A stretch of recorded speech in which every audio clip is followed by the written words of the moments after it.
അതെ, നിർത്ത് അവിടെ നിർത്ത്. സ്വന്തം പേരെഴുതിയ കടലാസ് ഫ്രിഡ്ജിൽ വെച്ചുകൊണ്ട് വന്നിട്ടേ ഇതിൻ്റെ ഉള്ളിൽ നിന്ന് തണുപ്പ് നോക്കിയെടുക്കുന്ന പണ്ടത്തെ പരിപാടിയേ. അത് വേണ്ട, നോക്കട്ടെ. മെമ്പർ സ്ഥാനവും അച്ചാർ കമ്പനിയും പശുക്കറവയും ഒക്കെ ഉള്ള സുനന്ദ മെമ്പർക്ക് ഈ അയൽക്കൂട്ടത്തിന്റെ ചിട്ടി കിട്ടിയിട്ട് വേണോ ജീവിക്കാൻ? ഇലക്ഷനുള്ള കാശ് പാർട്ടി തരില്ലേ? എൻ്റെ തങ്കപ്പ ചേച്ചി, ചെലവിനൊത്ത വരവില്ല. അച്ഛൻ്റെ കേസും മരുന്നും വീട്ടുകാര്യവും അനിയൻ്റെ കടവും. കഴിഞ്ഞ 2 തവണയും ചിട്ടി വിളിച്ചപ്പോൾ ഞാൻ വന്നു പോലുമില്ലല്ലോ. തവണ ഇത്തിരി അത്യാവശ്യം ഉണ്ടായിരുന്നു ചേച്ചി. ചിട്ടി കിട്ടിയാലേ നമ്മുടെ യശോദ ചേച്ചിക്ക് കൊടുക്കാമെന്ന് ഞാൻ പറഞ്ഞായിരുന്നു. അതുകൊണ്ടാണല്ലോ പ്രചാരണത്തിനിടയിലും ഇല്ലാത്ത സമയം ഉണ്ടാക്കി ഞാൻ വന്നേ. അല്ലല്ല, അത് വേണ്ട. ഇത്തവണ വേറെ ആരെങ്കിലും എടുക്കട്ടെ.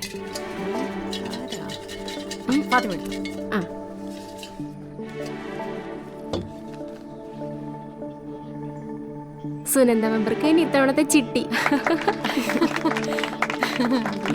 എഴുതിയില്ലേ? ഞാൻ എടുത്തോ? ശരി എന്നാ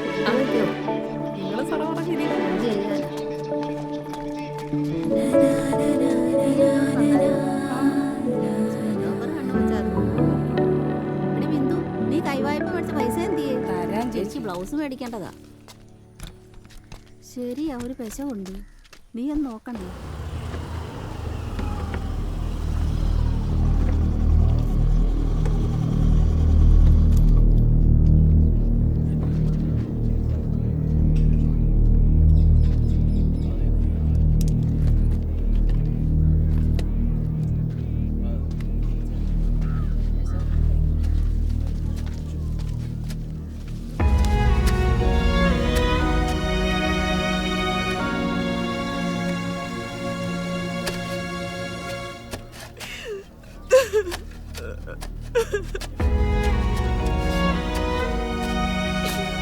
ഞാൻ ആരുടെയൊക്കെ പറയാൻ നടന്ന ആരെങ്കിലും തിരിഞ്ഞു നോക്കിയോ? ഇപ്പൊ എല്ലാവർക്കും സമാധാനമായില്ല. എന്റെ കുഞ്ഞ് ചേച്ചി, ഞാൻ എല്ലാരും ഒന്ന് ശ്രദ്ധിച്ചേ. ഇവളാണ് കൊച്ചിനെ കൊന്നത്. ചികിത്സാ ചെലവിനുള്ള അപേക്ഷ പൂർത്തി കളഞ്ഞത് ഇവളാണ്. ഞാൻ ഒരുപാട് തവണ ചോദിച്ചിട്ട് ഇവള് തന്നില്ല. എന്നിട്ടിപ്പോ വന്ന് നിൽക്കണം നിപ്പ് കണ്ടില്ലേ? കണ്ണിച്ചോരല്ലാത്തവള്. അതെ, നിങ്ങൾ നാട്ടിൽ ചോദിക്കേ. എന്നോട് ഇത് വേണമായിരുന്നോ?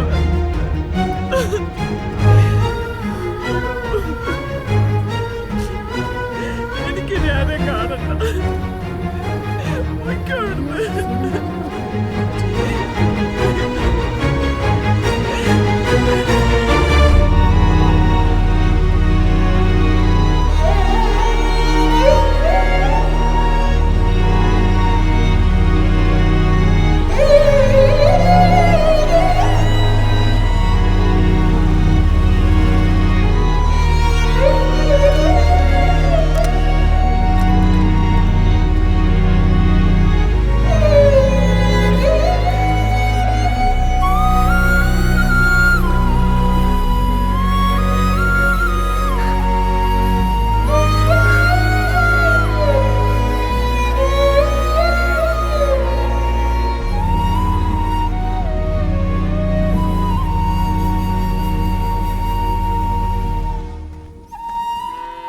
സ്വിച്ചിട്ടോലല്ലേ മഴ?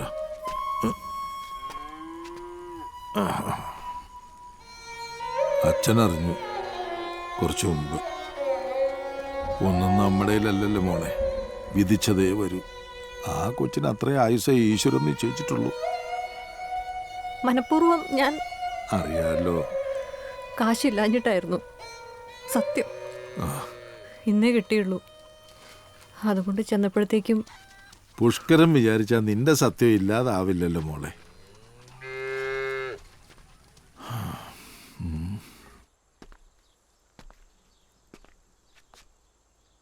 ഒരു പ്രത്യേക സാഹചര്യത്തിൽ പാർട്ടിക്ക് ഒരു തീരുമാനം എടുക്കേണ്ടി വന്നു. ആ തെറ്റ് പാർട്ടി തിരുത്തുകയും ചെയ്തു. എടാ, ഒരു രാഷ്ട്രീയക്കാരനായിട്ടല്ല, നിന്റെ ബാല്യകാല സുഹൃത്തായിട്ടാണ് ഞാൻ പറയുന്നത്. നീ തിരിച്ചു വരണം, സ്ഥാനാർത്ഥിയായിട്ട് തന്നെ തിരിച്ചു വരണം. എടാ, നിന്റെ ഉള്ളിൽ രാഷ്ട്രീയം മാത്രമേ ഉള്ളൂ. ഒരു രാഷ്ട്രീയക്കാരനാവാൻ മാത്രമേ നിന്നെ കൊണ്ട് പറ്റുള്ളൂ. കെപി, ബാബുക്ക പറഞ്ഞ് കറക്റ്റാ. എടാ, ഈ തീരുമാനം ഇനി മാറില്ല. മാറിയാൽ ബാബുരാജ് പിന്നെ ഈ പാർട്ടിയിലുണ്ടാവില്ല.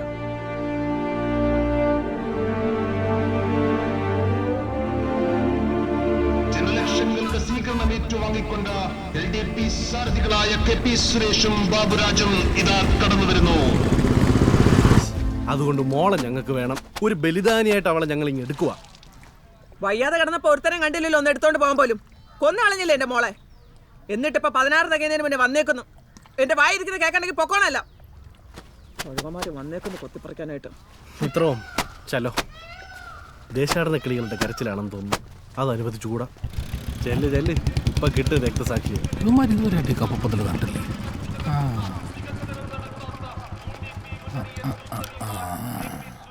സഖാവേ, നമ്മുടെ രക്തസാക്ഷിയന്മാർ ബലിദാനിയാക്കി കൊണ്ടുപോയോ? സഖാവേ, ഊളത്തരം പറയരുത്.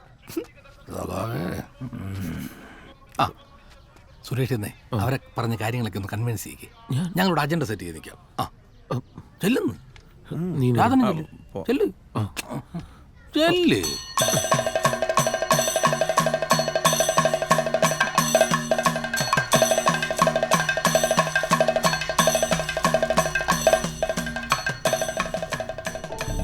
വർക്കിച്ചൻ പറഞ്ഞു തരാ. കൊച്ചു മരിച്ച സംഭവം മുന്നണിക്ക് വലിയ ക്ഷീണം ഉണ്ടാക്കിയിട്ടുണ്ട്. LDPയും BRPയും അത് മുതലെടുക്കാനുള്ള ശ്രമങ്ങളും തുടങ്ങിക്കഴിഞ്ഞു. സുനന്ദ കുറെ കൂടെ ഒക്കെ ശ്രദ്ധിക്കണമായിരുന്നു. പണ്ടേ ഞാൻ പറഞ്ഞിട്ടുള്ളതല്ലേ മറ്റുള്ളവരുടെ വാർഡിൽ കയറി തലയിടരുന്ന്. അനുഭവിച്ചോ? ഏതായാലും സുനന്ദയെ പ്രസിഡന്റ് സ്ഥാനാർത്ഥിയായി ഉയർത്തിക്കാട്ടിയുള്ള പ്രചരണം ഇനി ദോഷം ചെയ്യും. തൽക്കാലം നമുക്ക് ഗിയറൊന്ന് മാറ്റിപ്പിടിക്കാം. ആ ഒരു വിശേഷം പറയാൻ മറന്നുപോയി. ഞാൻ ഇവളുടെ മിന്നുകെട്ടം ഉറപ്പിച്ചു. ഇലക്ഷൻ കഴിഞ്ഞ ഉണ്ടാവും. അത് ശരി. അപ്പോൾ കാര്യത്തിലേക്ക് വരാം. ഇതുപോലൊരു മരണം മൂലമായിരുന്നു പീതൻ ഈ പഞ്ചായത്തിലെ ഹീറോ ആയത്. ഇപ്പൊ മറ്റൊരു മരണം മൂലം മകൾ സീറോ ആവും. ഇതൊക്കെയായിരിക്കും കാലത്തിന്റെ കാവ്യനീതി. ധന്യമോളുടെ മരണം ഒരു കൊലപാതകമാണെന്ന് പറയേണ്ടിയിരിക്കുന്നു. നമ്മുടെ ഈ പഞ്ചായത്ത് ഭരിക്കുന്ന UDPക്കാർ തന്നെയാണ് ഇതിൽ ഒന്നാം പ്രതികൾ. അതിലൊരു മെമ്പറിന്റെ കാര്യം ഞാൻ പറയാതെ നിങ്ങൾക്ക് അറിയാമല്ലോ. നമ്മൾ LDP അധികാരത്തിലെത്തിയാൽ ഇനിയൊരു ധന്യമോൾ ഇവിടെ ഉണ്ടാവില്ലെന്ന് അസന്നിഗ്ധമായി പ്രഖ്യാപിക്കാൻ ഞാൻ ആഗ്രഹിക്കുന്നു. അത് പറഞ്ഞപ്പോഴാണ് അങ്ങ് റഷ്യയിൽ 1939 നടന്നൊരു സംഭവം ഞാൻ ഓർക്കുകയാണ്.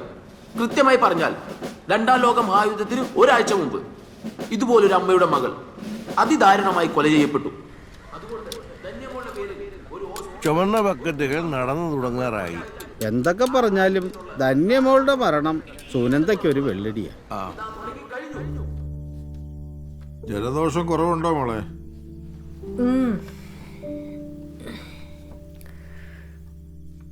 ആ കുഞ്ഞിന്റെ മരണം എൻ്റെ തലയിലായി. ഇപ്പം അതും പറഞ്ഞാണ് ഓരോ വീട്ടിലും കയറി വോട്ട് പിടുത്തം. സുരേഷിന്റെ വിശദീകരണം കൂടി ആയപ്പോൾ പൂർത്തിയായി. ഓ, നമ്മുടെ പാർട്ടിയുടെ നിലപാടെന്താ അറിയാലോ. ഒളിഞ്ഞും തെളിഞ്ഞും ഇപ്പം അവരും ഇതൊരു അവസരമാക്കുക. ഇത്തവണ ഡേറ്റാ. രാഷ്ട്രീയത്തിലെ വിഷയങ്ങൾക്കെല്ലാം അല്പായുസമുള്ളൂ മോളെ. പുതിയ ഒരെണ്ണം കിട്ടുമ്പോൾ ഇപ്പോഴുള്ളത് രാഷ്ട്രീയക്കാരും ചാനലുകാരും ജനങ്ങളും ഒക്കെ അങ്ങ് മറക്കും. നാളത്തെ കാര്യം നാളെ അറിയും. വലിയൊരു കലാപമാണ് ഇവിടെ പൊട്ടിപ്പുറപ്പെടാൻ പോകുന്നത്. ആധുനിക ചക്രകൂടത്തിന്റെ പിതാവായ കേളുജിയുടെ പ്രതിമയാണ് ഇവിടെ തകർക്കപ്പെട്ടിരിക്കുന്നത്. കേളുജി ഞങ്ങളുടെ എല്ലാം ആത്മാവായിരുന്നു. അതാണിപ്പോ തകർക്കപ്പെട്ടിരിക്കുന്നത്. പരാജയ ഭീതി പൂണ്ട LDPക്കാരും BRPക്കാരും ചേർന്നുള്ള അവിശുദ്ധ കൂട്ടുകെട്ടാണ് ഇതിന്റെ പിന്നിൽ. ഈ കൊടും ക്രൂരതയ്ക്കുള്ള മറുപടി ചക്കരക്കുടത്തെ ജനങ്ങൾ തെരഞ്ഞെടുപ്പിലൂടെ നൽകും. ഈ കേസ് CBI അന്വേഷിക്കണം എന്നാണ് ഞങ്ങളുടെ ആവശ്യം. ഈ സംഭവം ഏത് മുന്നണിക്കാണ് മുൻതൂക്കം നൽകിയെന്നറിയാൻ ഇലക്ഷൻ ഫലം വരും വരെ കാക്കേണ്ടി വരും. നിമിഷ, ക്ഷമിക്കണം, നിമിഷയുമായുള്ള കണക്ഷൻ പോയിരിക്കുന്നു. നിമിഷ ലൈനിലുണ്ടോ? നിമിഷ് ചേട്ടാ വോട്ട് തരണേ. ഇതൊക്കെ ഒരു പൈൻ്റെ വീഴും. അത് നമ്മുടെ സ്വന്തം വീടാ. അപ്പൊ എല്ലാം പറഞ്ഞ പോലെ കൈയൊടിച്ച് നമ്മുടെ പിള്ളേരാണെന്നൊരു സംശയമുണ്ട്. ഏയ് അത് UDPക്കാരാ. ജനശ്രദ്ധ തിരിച്ചുവിടാനുള്ള ഡെക്ക് വിലയല്ലേ. നാളെ ഹർത്താൽ വല്ലതും കാണും. അളിയ നാളെ ഹർത്താല കേട്ടോ. നീ ബിയർ ചെയ്യുന്ന ഒരു ഫുൾ എനിക്കും വാങ്ങിച്ചു. ബ്രാൻഡ് നോക്കണ്ട. ആരാണ് പ്രഖ്യാപിച്ചതെന്ന് അറിയാത്ത ഹർത്താൽ കേരളത്തിൽ പൂർണ്ണം. പ്രതിമാ സംഭവം മൂത്തെങ്കിലും ഹർത്താൽ അത്രയ്ക്ക് അങ്ങോട്ട് സ്പാർക്ക് ഉണ്ടാക്കിയില്ല. എങ്ങനെ ഉണ്ടാവാനാ? അവന്മാര് പരസ്പരം അഡ്ജസ്റ്റ്മെന്റ് അല്ലേ നമ്മളെ ഒതുക്കാനായിട്ട്. ഇതിപ്പോ പഞ്ചായത്ത് ആര് പിടിക്കുമെന്ന് പറയാൻ പറ്റാത്ത അവസ്ഥ. നമ്മൾ നമ്മുടെ ശക്തി കാണിച്ചേ പറ്റൂ. കുടിക്കേ.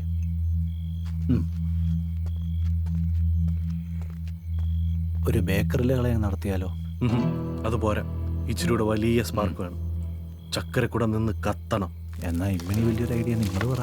അമ്പലത്തിന്റെ മുമ്പിൽ ഞങ്ങളൊരു ജീവിയുടെ തല കൊണ്ടുവയ്ക്കാം, പള്ളിയുടെ മുമ്പിൽ നിങ്ങളും ഒരു മൃഗത്തിന്റെ തല കൊണ്ടുവയ്ക്കും. ഒരൊറ്റ ഫോട്ടോ മതി, ഫേസ്ബുക്കും വാട്സാപ്പും ഒക്കെ നമുക്ക് തകർക്കാം. ഇനിയും വൈകണ്ട്, പണി തുടങ്ങിക്കോ.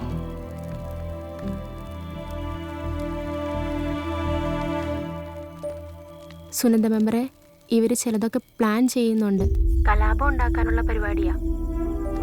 ഇവിടെ എന്തായാലും അങ്ങനെ ഒരു പ്രശ്നം ഉണ്ടാവാൻ ഞാൻ സമ്മതിക്കത്തില്ല. വേണ്ടത് ഞാൻ ചെയ്തോളാം. ശരി.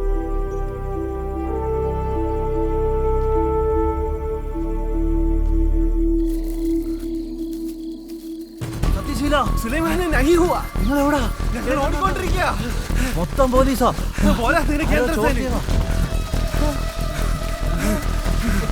അയ്യോ, ഇനിയിപ്പോ എന്ത് ചെയ്യും പറ. മൊത്തം പൊളിഞ്ഞു. ഇനിയിപ്പോ ഒരൊറ്റ മാർഗേ ഉള്ളൂ, അങ്ങോട്ടും ഇങ്ങോട്ടും വോട്ട് മറിക്കുക. ഞങ്ങളെ വാർഡിൽ ഞങ്ങൾക്കുള്ള വോട്ട് ഞങ്ങൾ നിങ്ങൾക്ക് മറിച്ചു തരാം, പകരം ഇങ്ങോട്ടും മറിച്ചാ. ഓടിക്കോ പോലീസ്, വിട്ടോ വിട്ടോ.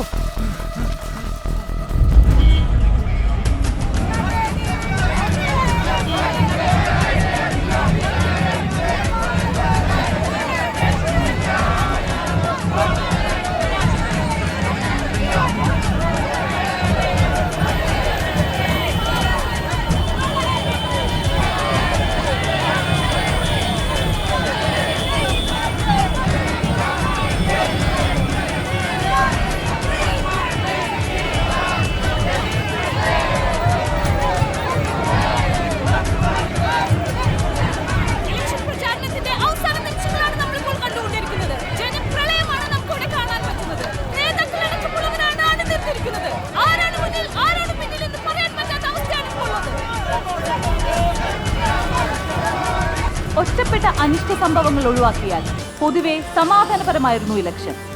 2 ദിവസത്തിന് ശേഷം. അതെ, ഓഗ്മെന്റ് റിയാലിറ്റി അതാണിത്. തെരഞ്ഞെടുപ്പ് ഫലത്തിന്റെ ഓരോ നിമിഷവും നിങ്ങളിലേക്ക് എത്തിക്കുന്നു. ഞങ്ങളുടെ കൂടെ ചേരുന്നു വിദഗ്ധർ, രാഷ്ട്രീയ നിരീക്ഷകൻ, വലതുഭാഗത്ത് ചേരുന്നു ഇടതുപക്ഷ സഹയാത്രികൻ. പ്രതിമയിലുള്ള വിശ്വാസം തിരിച്ചടിച്ചിരിക്കുന്നു. LDP പിന്നിലാണ്. UDPക്ക് നേരിയ മുന്നേറ്റം. ട്രെൻഡുകൾ മാറി മറിയുകയാണ്. ഇപ്പോൾ LDPക്ക് ചെറിയ മുന്നേറ്റം. റിസൾട്ടുകൾ വന്നു തുടങ്ങി. 5ാം വാർഡിൽ KP സുരേഷ് പിന്നിലാണ്. 2ാം വാർഡിൽ UDPയുടെ നീന കോശിക്ക് വിജയം.